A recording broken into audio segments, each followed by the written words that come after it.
Hi, I'm Dave Scott. I'm here in Livermore at the FINIS headquarters, and obviously you can see the pool in the background.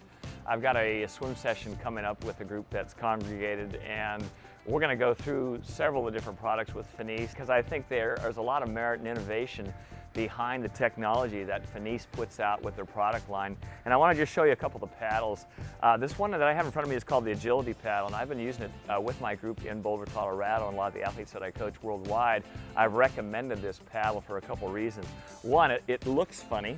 It's pretty darn unique though, because you just slide your thumb in it like this. I apologize, that finger is kind of crooked, but it allows you to keep your palm real flat on the surface of the paddle. So the tendency in using the Agility Paddle is if you don't keep that palm pressure on the surface of the paddle, you end up flexing your fingers. And so as you flex those fingers like this, it'll just kind of pull off. And the second thing is if you don't have a high elbow set on the front end, and on the front end here is if I let my elbow drop and the water catches the back here, you're going to feel this flap in the water. The advantage of these is to teach really the front end of the stroke, and I emphasize this more with all my athletes on how do we get a high elbow set, how do we feel hand pressure, how do we keep the pressure on that, and the Agility Paddle allows you to do that. I also try to mix the paddles a little bit, and I'm going to show you the other one.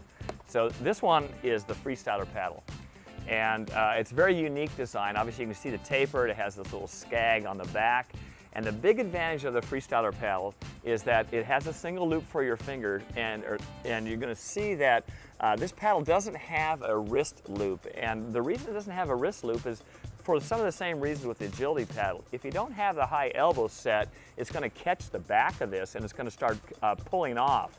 But the real advantage of this is the skag on the bottom. So when you put your hand in, it allows you to keep the level and the pressure, and I'll say the level and the trajectory when you put your hand in, 3 to 4 inches below the surface of the water. And I have people have a really shallow entry as long as their elbow joint is a little bit higher than their wrist joint when they put that in the water. We get in trouble if we drop it like this. And obviously this is pretty severe.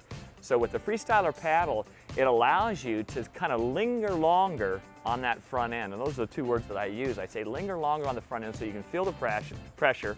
Don't drive that hand straight down towards the bottom like you're spearing a fish on the bottom of the pool, because then you use your posterior deltoids too much in that first end of your stroke. So a real big advantage on using both the Agility Paddle and the Freestyler Paddle. And it looks like I'm doing an ad, but I'm not doing an ad. They work really, really well, and they're fun to intermix. And so I like people to have these in their swim bag where they have a set of the Freestyler and also the Agility. One more item. It actually is very, very effective doing backstroke because it allows you to keep the pressure on your hand, your little finger when you're doing backstroke. So I found it very effective because it works really darn well. Anyway, we're going to try these here in just a minute.